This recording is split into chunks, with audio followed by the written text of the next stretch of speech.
Hi friends, welcome to பூப்போல சமையல். இன்னைக்கு நம்ம என்ன பார்க்க போறோம்னா நைட் டின்னர் தாங்க. நான் இப்போ சமைக்க போறேன். நைட் டின்னருக்கு என்ன சமைக்கலாம்னு ஒரே யோசனையாகவே இருந்துச்சு.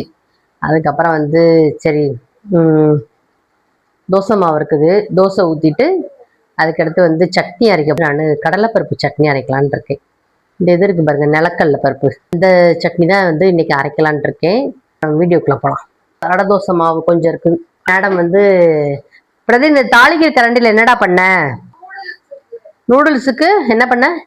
நூடுல்ஸ்க்கு எண்ணெயும் பூண்டும் வதக்கி போட்டு செஞ்சிருக்கும் போல இருக்கு பிரதீபா. ஏங்க அந்த கடலை பருப்பு எவ்வளோ வாங்கிட்டு இருந்தீங்க? அரை கிலோ. அரை கிலோ 85 ரூபாயாங்க. உங்க ஊர்லலாம் எவ்வளோ வேணும்னு சொல்லுங்க. வெளியே அப்படி கசக்கி விட்டு தோலை ஃபுல்லாக நம்ம எடுத்துக்கலாம். எண்ணெய் ஊற்றுனதுக்கு அப்புறமா லைட்டாக செவந்து வர மாதிரி வறுத்துக்குவோம். இப்போ மிளகா வத்தல் போட்டுக்கலாம். மிளகா வத்தல் நம்ம காரத்துக்கு ஏற்ற மாதிரி போட்டுக்க வேண்டியதான். புளி கொஞ்சம் போட்டுக்கலாம். புளி புளி புளி புளி புளி புளி புளி ஃப்ரெஷ்ஷாக இருக்கிற கருவேப்பிலை வதக்கி போடுறதுனால நல்லா இருக்கும். கருவேப்பிலை கொஞ்சம் நல்லாவே சேர்த்துக்கலாங்க, ஏன்னா ரொம்ப நல்லது.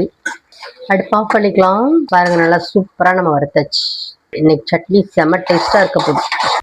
தேங்காய் கொஞ்சமாக தான் எடுத்திருக்கேன். தேங்காய் அதுக்கடுத்து இந்த வெள்ளைப்பூடு போட போகிறேன். கொஞ்சமாக வெள்ளைப்பூடு ஒரு 4-5 பூடு நம்ம போட்டுக்கிடுவோம்.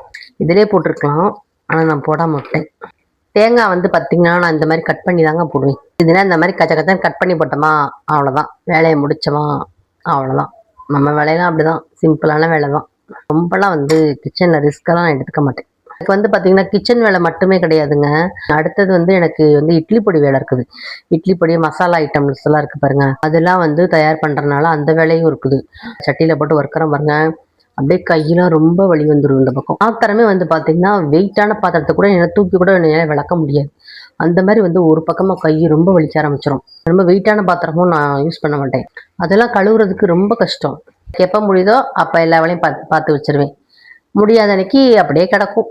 பாத்திரம் கூட பார்த்தீங்கன்னா நைட்டில் சொன்னா கழுவவே மாட்டேன். நான் காலையில் எந்திரிச்சு தான் நான் கழுவுவேன். அப்படிதான் போயிட்டு இருக்கு. நம்ம இதில் போட்டுடலாம். இது கூட கொஞ்சமாக பொரியலில் போட்டிருக்கேன். எங்கள் வீட்டில் கடலை சட்னி எங்கள் 3 பேருக்குமே ரொம்ப பிடிக்கும். எனக்கு, பிரதீபாக்கு, ஸ்ரீ கைலாஷ்க்கு.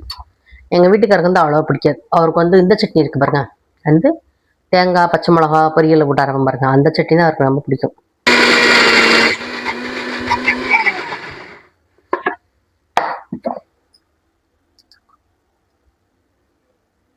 சூப்பராக இருக்குங்க.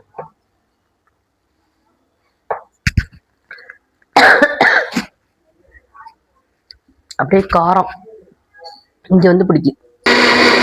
எப்ப சாப்பிடுவீங்க?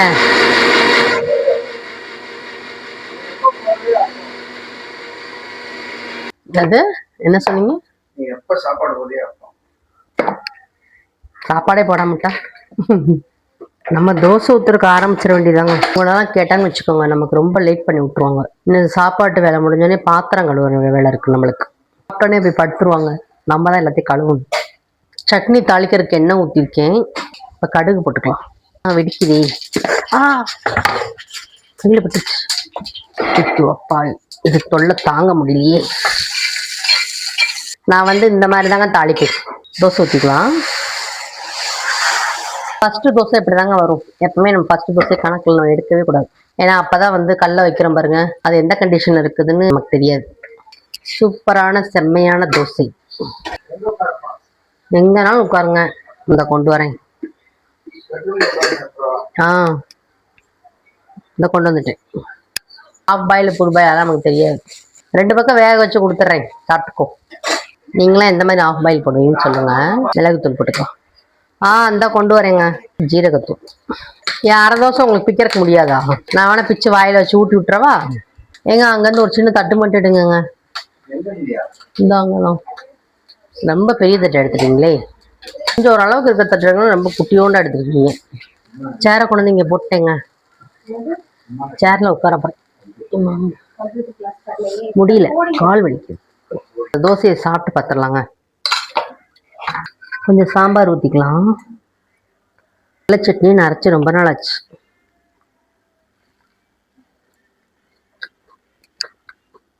சூப்பராக இருக்குங்க. இந்த தோசையை பார்த்தீங்கன்னா அப்படியே இந்த சாம்பாரோடையும் சட்னியோடையும் நல்லா அப்படி நினைச்சு சாப்பிடணும்.